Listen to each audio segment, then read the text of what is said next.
What happens when one of Hollywood's most mysterious actors sits down with one of television's most outspoken hosts and refuses to follow the usual script? The tension in the studio is already rising, and what unfolds becomes a lesson in handling confrontation with calm, sharp wit, and an unbreakable spine. Before we get into this unforgettable exchange, make sure you subscribe and leave a comment telling us whose side you're on, because by the end of this, you will definitely have an opinion. Johnny Depp walks onto the View set to a mixed response. Some people cheer loudly, others stay quiet, and the energy in the room feels heavy before he even sits down. Joy Behar is already at the table, wearing that familiar expression she gets when she's ready to challenge someone.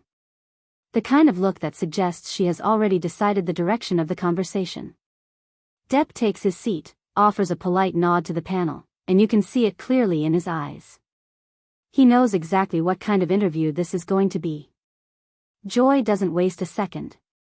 She leans forward, locks eyes with him, and says, "So Johnny, let's talk about the obvious. You've been through a lot in public, and people have very strong opinions about you. Do you really think you deserve the comeback Hollywood seems to be giving you right now?" The question hangs in the air like a loaded weapon. The audience goes silent. The other hosts glance at each other. Depp doesn't flinch. He takes a slow breath, tilts his head slightly, and answers in the calm, even tone he's known for.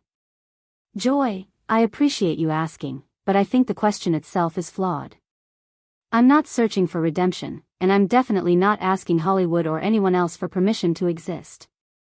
I'm here because I'm an actor. I love what I do, and I never stopped working, even when people wanted me gone." Joy isn't satisfied. She pushes harder. "But don't you think you owe the public some accountability? We've all seen the headlines. We've heard the testimonies. How can you expect people to just move on like nothing happened?" Her voice is sharper now, almost accusatory, and you can feel the shift in the room. The other hosts watch closely, unsure whether to step in or let it continue. Depp leans back, crosses one leg over the other, and studies her for a moment. It's not anger or defensiveness. It's more like he's deciding how much energy this deserves. Then he speaks, steady and firm. "Accountability to whom, Joy? To you? To people who only read headlines and never looked at the evidence? I went through a very public legal battle. Everything was examined in court. Everything. The truth came out, and I was cleared. So if you're asking me to apologize for being the victim of lies and manipulation, then you're going to be disappointed." The audience reacts immediately. Some clap, others murmur under their breath. Joy raises her hand slightly, trying to settle the room, but it's obvious she's been shaken. She didn't expect him to respond that strongly. Still, she recovers quickly, because confrontation is her territory. "All right," she says. "But let's talk about the trial itself. There were moments, Johnny, where things came out that didn't exactly show you as innocent either. You admitted to drinking, to drug use, to sending some disturbing texts. How do you balance that with the image you're trying to restore?" This time Depp doesn't wait. He responds before she finishes her thought. "I'm not trying to restore an image. I'm a human being, not a brand. Yes, I've struggled with addiction. Yes, I've said things in private that I regret. But show me one person who hasn't had dark moments or said something terrible while in pain. The difference is my private struggles were dragged into public view and used as weapons. And despite all of that, the jury still saw the truth. They knew who the real aggressor was." Joy leans back and folds her arms. She's not backing off, but she's realizing this isn't going the way she planned. She shifts direction. "Okay, you feel validated by the jury. But what about public opinion? A lot of people still don't believe you. Many think you got away with something because you're rich and famous. What do you say to them?" Depp smiles slightly, but there's no warmth in it. It's the kind of smile that says he's heard this too many times. "I say believe whatever you want. I can't control what people think. I learned the hard way that trying to please everyone is pointless. The people who truly know me, who worked with me, who were actually there, they know the truth. And that's enough for me. If others want to believe stories built by tabloids and social media, that's their choice. I'm not spending the rest of my life defending myself to people who already decided. Joy interrupts, her voice rising. But don't you think, as someone with influence, you have a responsibility to show growth? To prove you're becoming a better person? Depp's jaw tightens slightly, but he stays composed. With respect, Joy, I don't owe anyone a performance of growth. I've been through hell. I lost years of my life, my reputation, my career because of lies. And now you're asking me to prove I'm a good person? I know who I am. The people I love know who I am. That's what matters. The tension is thick now. The other hosts shift in their seats. The audience doesn't know whether to clap or stay silent. Joy leans forward again, lowering her voice. Let's be specific. There were recordings, texts, and clear evidence of a very toxic relationship. Both sides behaved badly. So why do you get to walk away as the hero while your ex-wife is vilified? Doesn't that bother you? Depp pauses.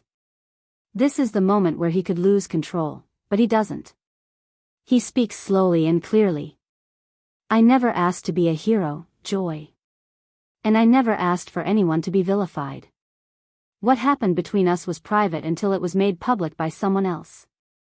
I didn't write op-eds. I didn't go on talk shows. I defended myself in court. The jury made their decision based on evidence. If people are upset about that, maybe they should ask themselves why they believed something that wasn't true. He continues, his voice stronger now.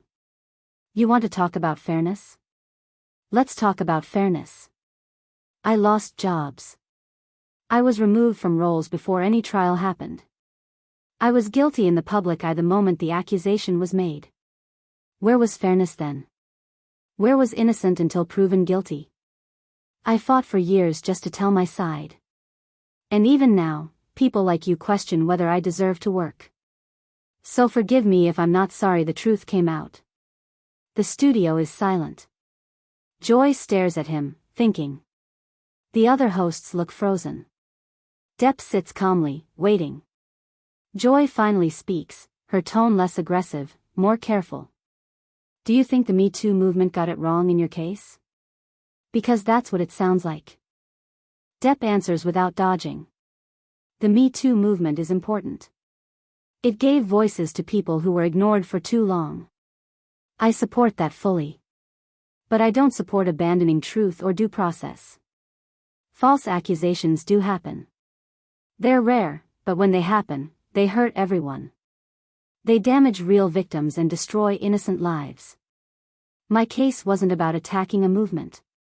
It was about defending myself. Joy pushes again. But your case is being used online to say women lie. How do you feel about that? He shakes his head, sadness in his eyes. It's tragic, but it's not my responsibility. I didn't create that narrative. I was just trying to survive. If people twist the truth for their own agenda, that's on them. Another host finally speaks, trying to soften things. Johnny, what do you want people to learn from your story? Depp turns to her, calmer. That everyone deserves to be heard. Everyone deserves the presumption of innocence. Somewhere along the way, we forgot that, and innocent lives were destroyed. Joy isn't done. But you had money and lawyers. Most people don't. Doesn't that mean the system only works for the rich? Depp nods. You're right, I had resources. And even with them, I almost lost everything. That should scare people. If it was that bad for me, imagine someone without those advantages. She changes direction. Do you think this will always define you? Maybe, he says honestly. But if it does, at least it'll be defined by truth. Joy asks what he lost. Depp's expression hardens. I lost years of my life. Time with my kids. Friendships. Trust. A sense of safety. Don't tell me I didn't lose anything. He adds quietly, the worst part was the silence of people who knew the truth. Joy asks about forgiveness. Depp answers calmly. I'm not angry. I'm done. There's a difference. The conversation finally shifts to his future projects. Depp relaxes slightly, grateful for the change. At the end, Joy asks, do you think you're a good person? Depp thinks, then answers honestly. I think I'm flawed and trying my best. Like most people. She pushes again, but he shuts it down. My healing is private. I don't owe anyone a show. The audience reacts, divided. The tension lingers, but one thing is clear. Johnny Depp didn't come to apologize, explain himself, or beg for acceptance. He came to speak his truth, calmly and firmly, and whether people agree or not, he refused to back down.